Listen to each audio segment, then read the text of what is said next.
Like the video, give us a thumbs up. Let's get them thumbs up popping on this joint right here. Subscribe to Burn It Down with Kim Brown. Please and thank you. Become a member, do all the cool shit. So, Club Shay Shay at it again. Y'all know who it is. Shannon Sharp, who is the Fox Sports co-host of Undisputed. Also, Super Bowl champion winning Baltimore Raven himself, Shannon Sharp. I respect Shannon's broadcasting transition. I think he's done by and large a pretty good job. And now this Club Shay Shay, he is making waves on the internets again after the the epic interview he gave with Katt Williams, which has tens of millions of views online. If you haven't watched it, sheesh. But he's back at it. He brought comedian Monique, Oscar award winning actress Monique, the host Monique, the syndicated TV actress Monique. Monique is an accomplished chick out here, also from Baltimore, Maryland. And much like Katt Williams, Monique was kind of letting the chopper sing. Monique said, I would like to throw my 2 cents into this fire because she not only co-signed with everything that Katt Williams had to say about all the same people, Steve Harvey. She didn't say said, but she basically, she was like, all them niggas plus D.L. Hughley, right? She was like, fuck Steve Harvey, fuck Kevin Hart. She didn't say fuck said, but I'm assuming maybe she meant fuck said. But then she was like, and fuck D.L. Hughley too. If you want to know why, go watch the interview. Because again, must see TV. I think the interview was almost 3 hours long. Watched the whole thing. But she touched on what I believe are some serious topics as it pertains to inequality in Hollywood in terms of gender pay disparities, particularly amongst Black women, the amount of extra work even accomplished Black women have to go through. Monique talks about how she is offer only in Hollywood. She does not audition because she's an Oscar winner, right? I don't know if Meryl Streep still be out here all day. You know what I'm saying? They'll be like, well, Monique ain't no Meryl Streep. Well, shit. I mean, name me all the Black women Oscar winners alive. There's two, right? It's Monique and Halle Berry, right? Oh, did Angela win one finally for Wakanda? Okay, maybe three. Regardless, it's not many. It's not many. Less than 5 fingers worth, correct? So I want to play this clip. This is going to be, and we're not going to play the whole thing of this because I didn't realize it was that long, but we might get a good solid 3 minutes and I'll let you know when to cut it. But where she picks up on this clip has to do with her reaction to Taraji Henson. You guys know Taraji P. Henson, the actress, recently starred in the new adaptation of The Color Purple, the musical. And Taraji, during some of the press junkets, admitted that on set, the actresses initially didn't have food provided, like didn't have drivers, didn't have proper trailers, standard stuff on a Hollywood movie set, right? And some people are like, oh, well, why do they complain? They complain because those are not the normal working conditions, right? And this was supposed to be an Oprah movie, right? Why Oprah had them women out there like that? Why did Oprah even have to make a phone call? How come default standard Hollywood production protocols for accommodations for the talent, how come those things weren't met? Because it was a Black production made primarily up of Black women in the cast. So let's pick that up from there because Monique talks about feeling empathy for Taraji, but also kind of telling her to smarten up a little bit, and not to me in a fucked up way, in a sister, come on, we gotta look at this thing pretty clear-eyed way. So let's take a listen to that. When I saw Taraji broken on those platforms, it was painful to watch. However, Taraji and I had a conversation over a decade ago. Yes. In my trailer when I was doing the Monique show. And she said, you know, you got to keep on getting it until your turn comes.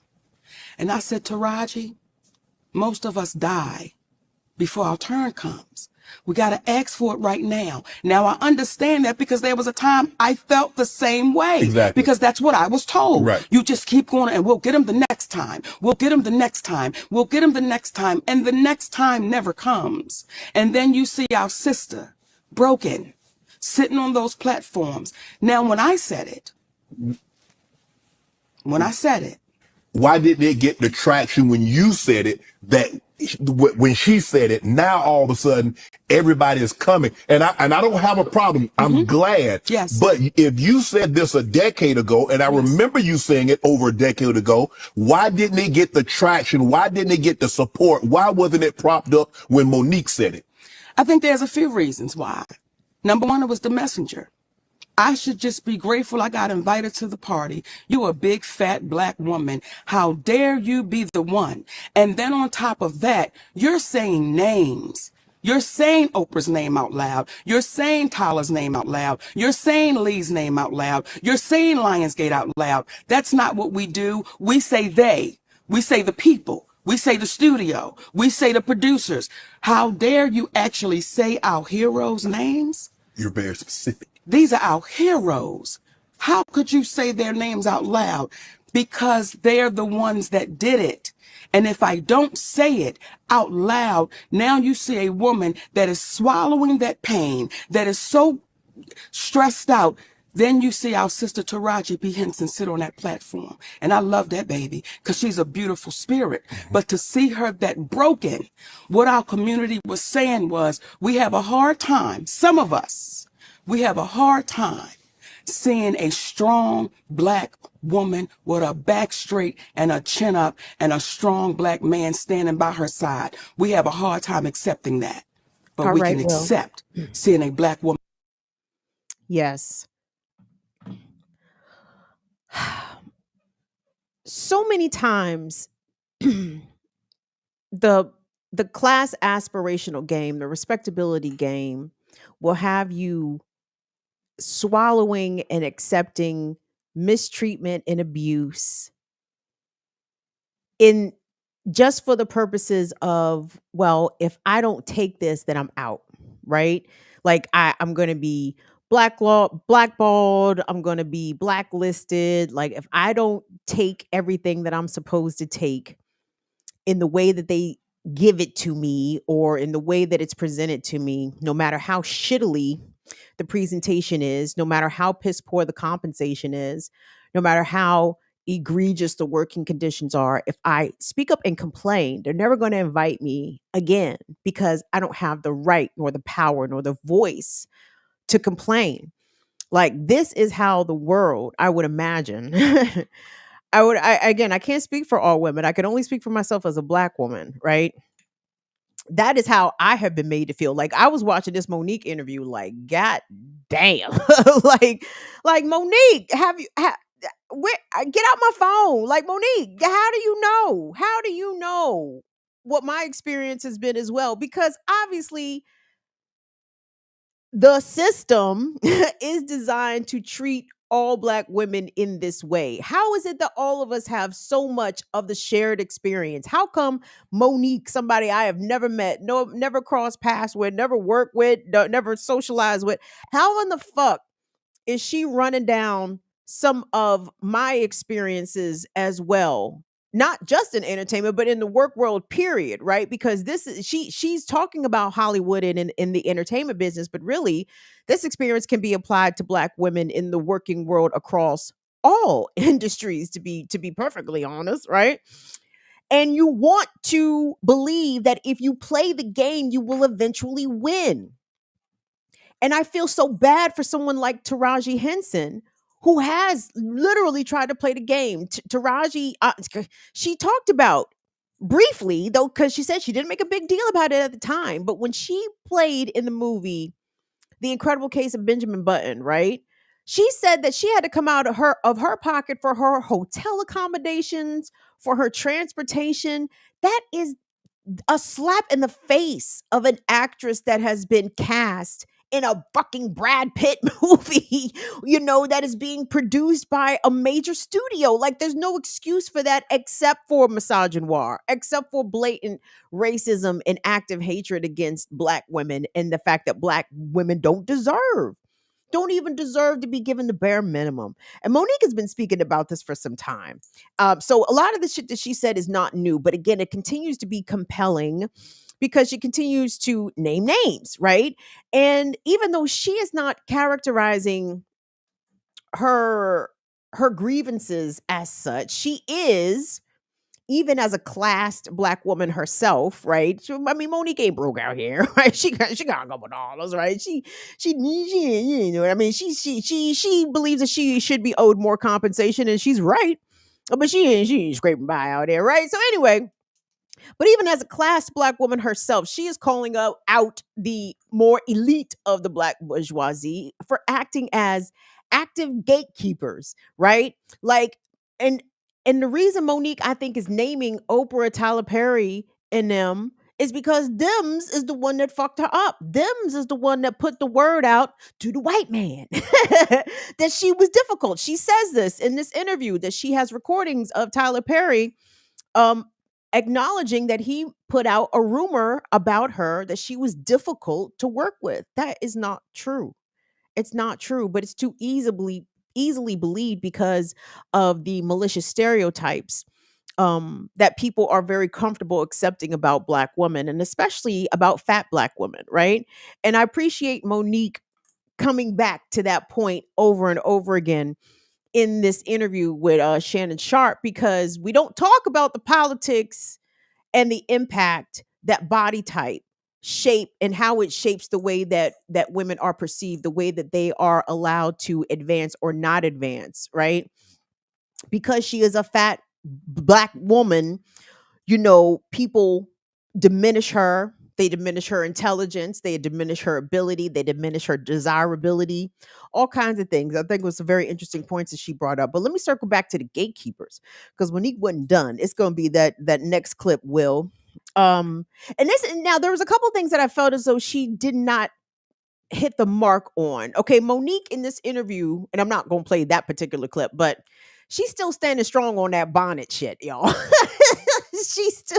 She's still standing strong. The Black women should not be out here in bonnets and pajama pants and house shoes. Now, and that, to me, that's a respectability argument, and that, to me, is a more minor point of contention that I disagree with her on. But compared to the more broader scope of her arguments about, inequality and misogynoirish and all that shit, I agree with her majority, but the bonnet shit I disagree with, because y'all, what we talk about here, right? If people want to wear bonnets to the airport, so fucking what we worried about? What white folks think? If so, that's the problem, right? I don't give a fuck what white people think. Like, and to be clear, I am not a bonnet wearer per se to the airport, but I would, and I won't hesitate to pull out my bonnet once I have boarded said airport, because, Black hair can get dried out very easily by fabrics such as cotton. So a cotton headrest is going to dry all the back of my fucking hair out. So, yes, I will put on that bonnet on that goddamn airplane and not think shit about it, and not give a fuck with Monique, with the white folks, with anybody got to say about the shit. Because again, I'm not here to impress white people or people. And I know that's unfortunate, right? I should I should be out here trying to impress. But again, I don't do pajamas and house shoes and all that shit to the store. But I might do pajama pants, but not house shoes. But I don't have anything against it though. Like, I don't look down on people who dress that way to go to the fucking store. Who cares? Who cares? I'm here for people being comfortable. I'm here for people showing up as themselves. I don't look at that as someone who doesn't respect themselves or find pride in themselves or doesn't value themselves. I look at it as somebody who realized that they didn't have any milk and they had a bowl full of cereal. So guess what? They ran out to the fucking Walmart superstore real quick and just threw on what the fuck they had. So goddamn. Anyway. a minor point of contention, a minor point of disagreement that I have there with Sister Monique. But let me pull up this clip because I did kind of disagree with her about this part, about how much Black celebrity is looked up to and admired in our community. And she thinks that people such as Oprah, such as Tyler Perry, should be held to a higher moralistic standard. And I think in theory that's true, but I think that these people achieve these positions because of their lack of morals, right? Because of their willingness to fuck over the next person. That's why they are where they are. So Will, let's check out that clip. See, here's what's this when we have our juggernauts. Oprah Winfrey, Tyler Perry, Steve Harvey, Kevin Hart. These are our juggernauts of our community. These are the people that our babies say, when I grow up, I want to be that. Yes. I want to be like that. So we have to call those people to the mat and say, listen, what are you teaching our babies? You're feeding poison because you're showing them your private jet. I'm going to show you my mansion. I'm going to show you my fancy cars, but my character is shot and I'm bankrupt. I got a lot of money in my bank. It's more zeros than some of them than we can imagine. But their character, they are bankrupt. Those are bankrupt people.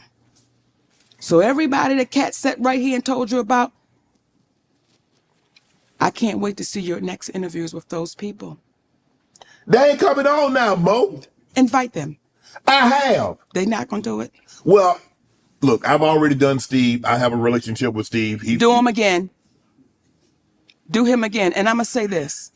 I'm trying to get Oprah and Tyler, though. Baby, we got him. Y'all come on, stop playing. They ain't coming on, Mo, thanks to you.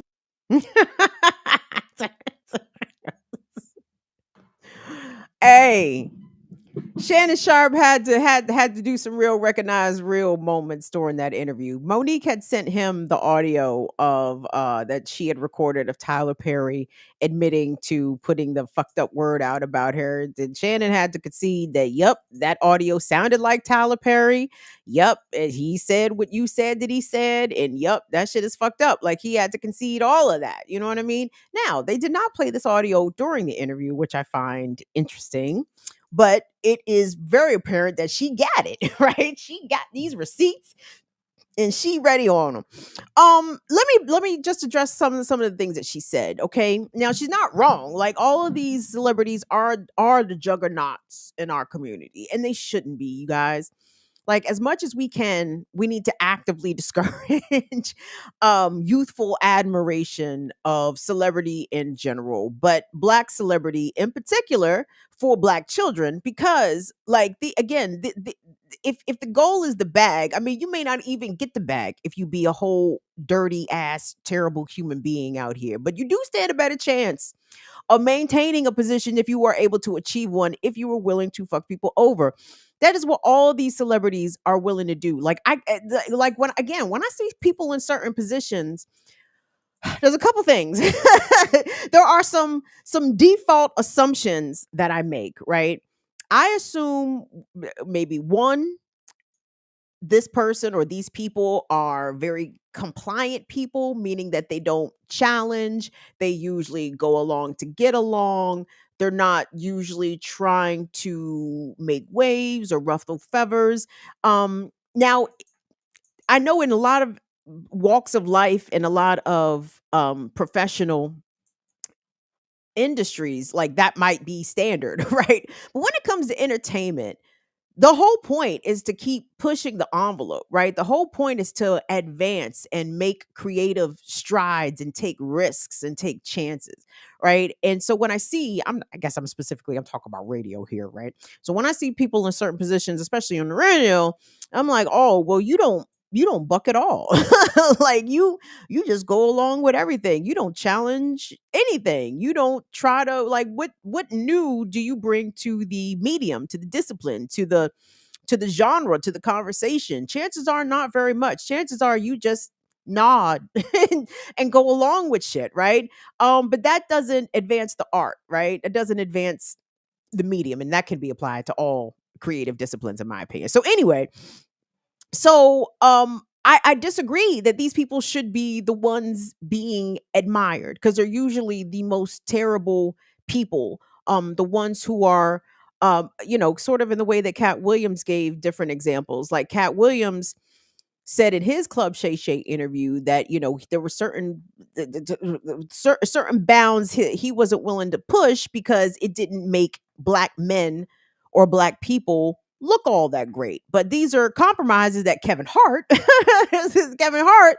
like, yeah, that the script is fine as it is, boss. It's fine. I will read the line as written. Yes, no problem. And people who are willing to make those certain compromises, either of their personal integrity, of their community integrity, those are the ones that get advanced. Like, those are the people that are rich. Those are the people that are famous. Those are the people that are very visible and very well known because they go along with the game. And the game is always going to be capitalism and white supremacy. That's it. Like, if you're willing to work for little or nothing or not work for what you're worth, they will find a job for you, right? If you're willing to work for crumbs, you probably will stay employed. And some of y'all will be like, well, Kevin Hart ain't broke, Steve Harvey ain't broke. No, they not broke. But look at all the fucking shucking and jiving they had to do in Hollywood for as long as they did to get where they are, baby. And some people, the shucking and jiving just ain't in them. It just ain't. You know what I mean? Woo! And Monique was letting it be known that wasn't her neither. Like, again, I'm not going to agree with Monique or everybody about 100% anything, but I would absolutely say 85 to 90% of the things that Monique said in this interview, I 100% agreed with. And getting back to the pay discrepancy, the way that people will play, especially in black women's faces, when it comes to the money, when it comes to the fucking money, when it comes to paying black women not only what they are worth, but literally what they have earned, what they have provided, right? I'll tell y'all the story when we come back from the clip, y'all. I guess, like I said, this Monique interview landed with me on several spots, and I think it does have me feeling some kind of way. But I want you guys to check out this clip because Monique shared with us part of her incredible talent is exemplified in the fact that when Monique moved to Los Angeles, when she moved to Hollywood, she had been there less than 3 months before she got cast for The Parkers, the hit series co-starring she and Countess Vaughn. That was a spinoff of Moesha of sorts. Was it on the CW or was that UPN? What was the Parkers and Moesha on? Because all them little startup networks that showed all that black programming before they switched it all over to Dawson's Creek and shit. They showed nothing but black shows to get their paper up, right?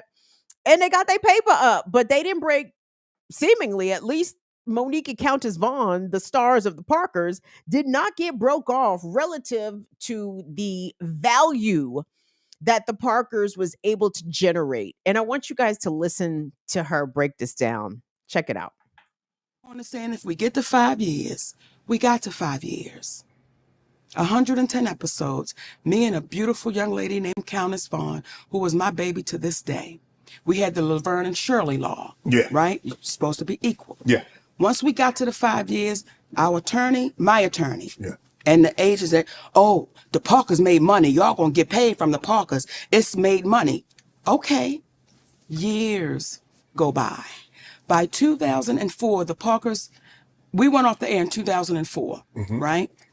In 5 years, by 2009, the Parkers had made $800 million.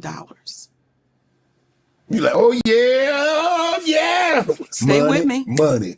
Yeah. Hey, come on. Hey, yeah. All right. Okay. Because we're waiting to get this money, Santa.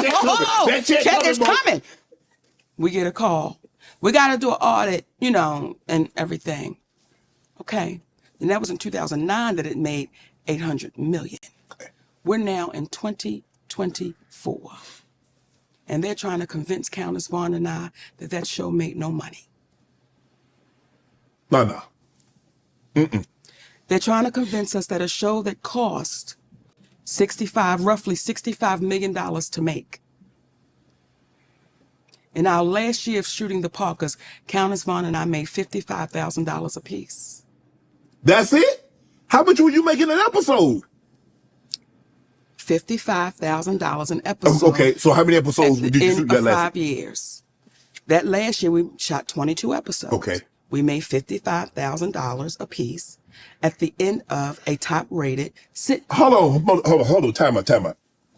Are you saying you made $55,000 for 22 episodes, or are you saying you made $55,000 per episode? Because I want to make sure I'm hearing you Let correctly. me make sure you hear me correctly. We did 22 episodes. Yes. We were paid $55,000 per episode. Okay. For 22 shows. Okay. Okay? Okay, yeah. That's on a hit show. Right. That is unheard of. Yeah. Because we're two black women. I don't know to fight for it. Right. Countess is young. Countess is a baby Right. in this business. So I don't know to say that. We should be making $100,000, $150,000, $200,000 an episode. So now today, y'all want to convince us that that show made no money? That show has made over $2 billion, and I'm guesstimating.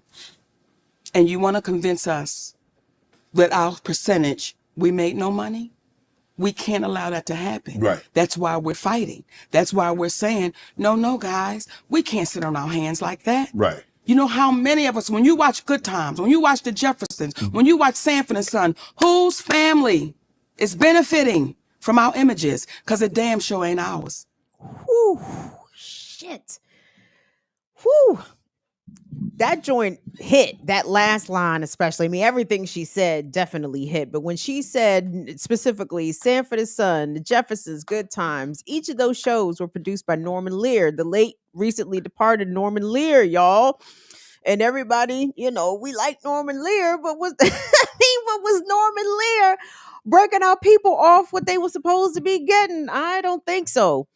And this sort of lack of Black collectivism that appears to be just rampant in Hollywood, I can't understand. I mean, first of all, I can completely understand how newbies to Hollywood like Monique, Countess Vaughn. Now, Countess Vaughn had been in Hollywood. You guys remember, if y'all of a certain age, Countess Vaughn was actually on 227, if you remember. She had a little jerry curl, but she was a singing little chocolate drop, was she not? I always loved Countess Vaughn. She was just an incredibly talented. She had a beautiful voice. Woo! But anyway, I mean, number one, the business at large, the industry preys on people's ignorance, but it's like, where is the welcoming committee out in Hollywood? Like, where is the people that will put you up on game? And people will say, well, Kim, you know, new actors and actresses coming out to Hollywood get taken advantage like that all the time. I guess. But knowing, I guess, on the high extreme, what the Friends cast was making per episode, $1 million per episode, right? Obviously, one of the most successful sitcoms of all time. But remembering Janet Hubert, the first Aunt Viv on Fresh Prince, you know, later detailing how she was trying to get Will to be like, nigga, the Friends is over there making a mill episode a piece. What's up? Like, get with us. Let's go in there and get this money. But Will, punk ass, he was a punk then. He got his nuts when he slapped Chris Rock. but back when Will Smith was still a punk, didn't want to slap nobody over nothing. Will was trying to hold on to them little coins. Like, nope, this is good money. Janet Hubert, what you talk about? We gonna get rid of you. Actually, you the problem. You the one rabble rousing. You the one out here trying to get some solidarity amongst the workers. We can't. Will Smith sellout ass helped to probably worked hand in hand with the studio or the producers to get her out of there because she was making those kinds of demands and giving them other niggas ideas, right?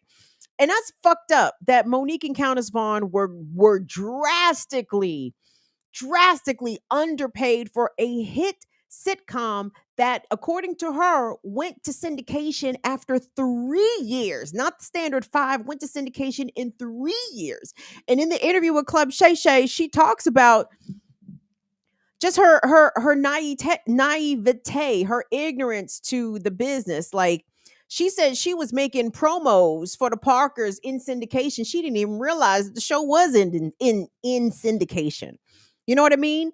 And that's the problem in part because the people who have that wisdom are sometimes slow to impart it, if they impart it on at all on black women, right?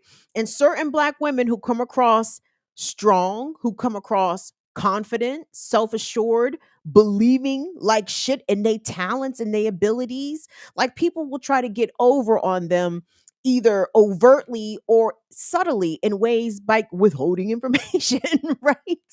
That is shameful that the studios or this particular studio, I don't even remember who it was who produced the Parkers, but they knew that they were getting the black women discount, gang. Haven't you guys heard me mention on occasion the black women discount?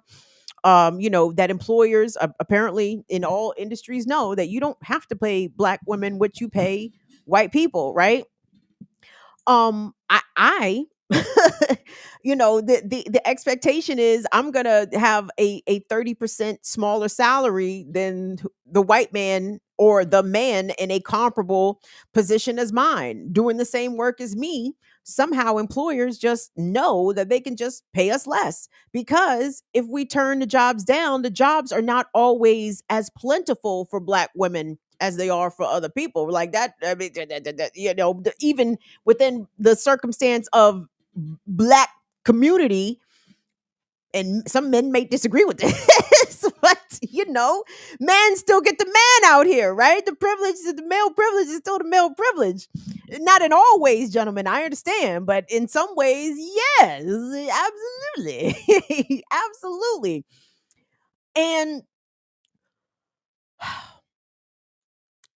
even now that Monique is still having to wage this fight for proper royalties from the Parkers just goes to show you that the expectation is that we will endure permanent struggle, like permanent fight. Like it doesn't matter what level you accomplish, what level, what pinnacle you manage to reach, even if you win the biggest award on they award show. And shout out to Monique because again, she talked about being more excited about the NAACP Image Award than she was a stinking Oscar. I said, that's real shit. I said, that's fucking real out here. Talk that, Monique. Yes.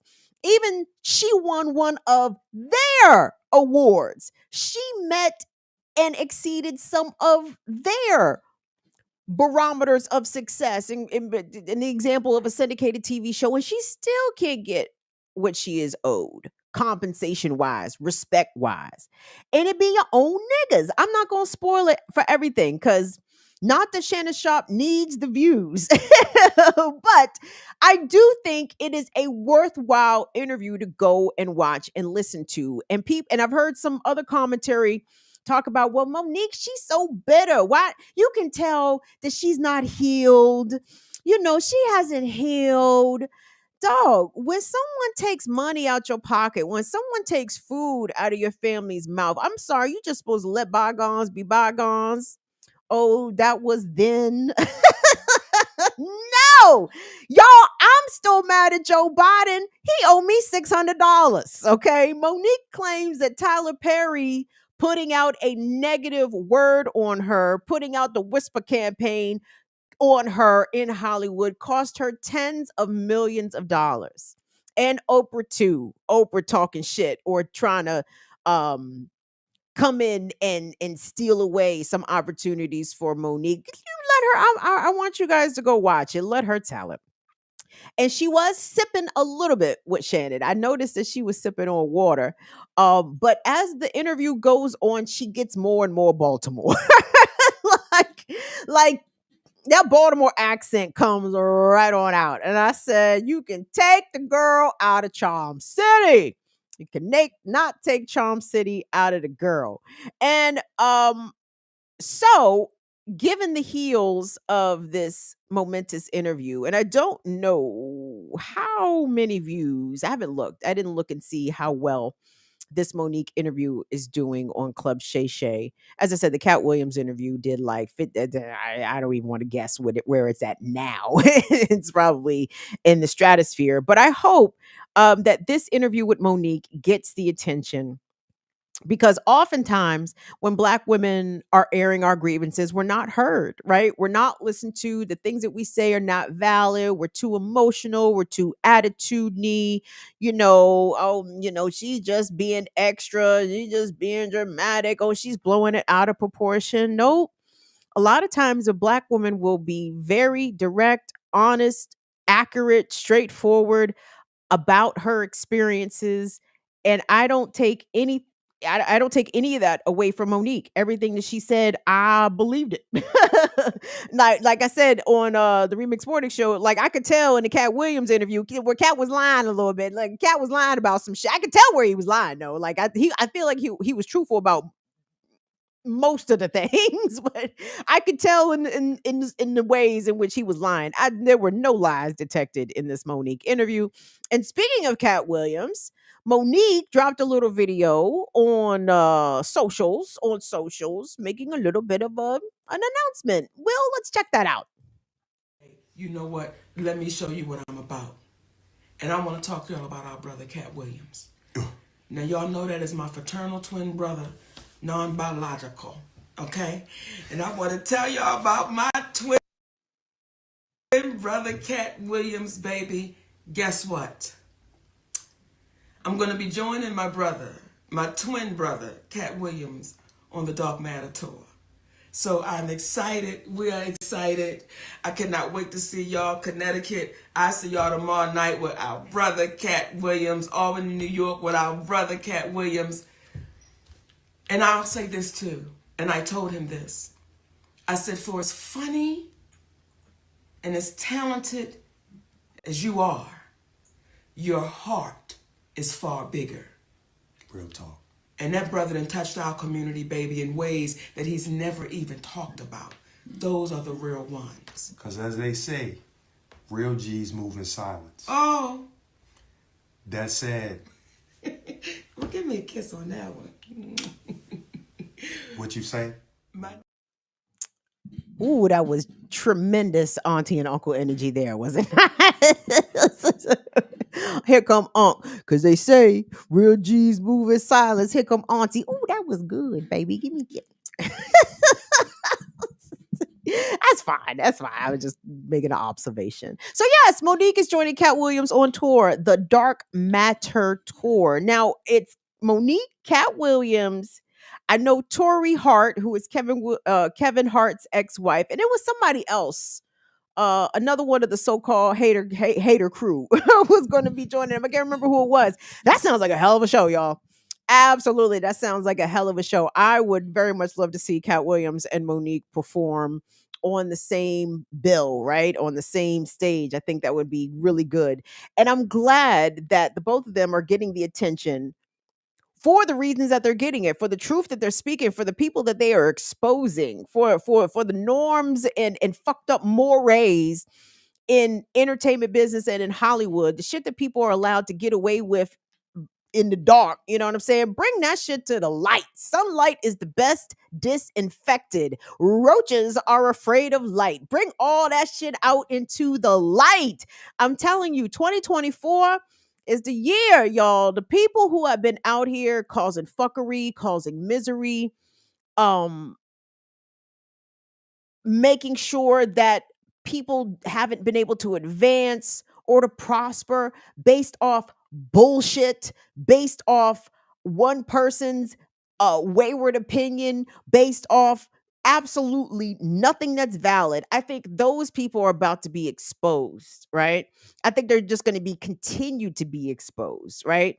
Like I don't think we have seen the end of Diddy's reckoning, right? Like I think the universe still got more in store for Diddy out here and for others, right? It's going to be people being outed as awful individuals, that we may not have seen coming. Like I feel like part of Oprah's reckoning is included in this Monique interview. You guys, when she talked about growing up in Baltimore and watching Oprah on Channel 13 on fucking People Are Talking, right? Like all throughout this interview with Shannon Sharp, as much as the gossip and the blogs and the takes online are, oh, Monique was dragging Oprah. when you put it into context, Oprah was her hero. Like Oprah was her. Like Oprah was the one that she saw that looked like her. She says this, like there was not another fat black woman on television in Baltimore but fucking Oprah, right? Like Oprah what was in some aspects like her north star, like her guiding star to inspire her fame dreams, right? And so for Oprah to do her dirty in the many ways, I mean, I had forgot that Oprah had Monique's family on the Oprah Winfrey show right after Monique had won the Oscar and had her family out there just looking and sounding crazy, and Oprah didn't give her a heads up, and then coming behind her and taking, I mean, god damn, like, yes, Monique, out these fucking bougie captains of industry, bring them out, bring them out. Like, I subscribe. Now, that part I subscribe to. Like, you cannot be a fucked up person and then be the subject of admiration, right? Like, a public admiration. No, if you fucked up when the cameras is off, behind closed doors, and the people need to know that, right? If you out here causing harm and doing people dirty and compromising people's careers and all kinds of shit, like, I think that's something that the public should know, because that goes beyond a personal or personality disagreement or anything like that. That is actively being malicious just because you don't like somebody or you don't like something that they said. And in this case, the reason that Monique says they didn't like her is because she stood up for herself. She refused to work for free. Like, she refused to do shit without being compensated. And it's like, oh, who do you ask to do that but black women, right? Black women are the mules of the earth, right? We labor for free often, often, and are expected to. And when we don't, we get looked at funny. Like, what the fuck is wrong with you? Like, what do you mean you're not going to work for free? How else are you going to get opportunities if you don't work for free? And that's part of the reason why the income gap, the wealth gap, the pay, all that shit remains stark for black and brown women. Because think about all the uncompensated labor that you do, right? Jeez Louise. So anyway, I wanted to big up to Monique. I will even big up Shannon Sharp begrudgingly. I thought he did a pretty good job on this interview. I thought he was honest. I thought he was very well researched. Whoever his production and research people are sending him out there very prepared. So I wanted to give credit to Club Shay Shay for another banger, for another interview heater. And shout out to Katt Williams and Monique. Even though I know there was little chance that either of them will ever see this, can I please extend the platform to either Katt Williams or Monique? I think y'all are the realest motherfuckers out here. Katt Williams, the man, Shannon Sharp and Willie D did not ask you the questions that they should have asked you about all the inappropriate propositions that you have received in Hollywood. Like, I saw Shannon Sharp and Willie D visibly get uncomfortable when you started naming names about men that have propositioned you sexually in Hollywood. And I think that is an aspect of Me Too that, again, I don't know you talked about, because men are homophobic and they don't like talking about that shit. Like, you know, Shannon Sharp and Willie D didn't even want to acknowledge it or touch it or pursue it further. Katt just laid that gold nugget right there, and not now one of them niggas followed up with that shit. I said, how is this possible? That's why Katt needs to be interviewed by a thinking woman, right? And Monique, Merlin, what's up? We appreciate you out here, sis. You do a Baltimore, representing Baltimore well. Don't let them haters talk no bitter bitch shit to you, baby, because you a talented one out here. You have earned it all through your talents and your perseverance and your hard work. The Burn It Down with Kim Brown platform would love to host either one of you kings and queens out here. So anyway, that's my put out there for the universe,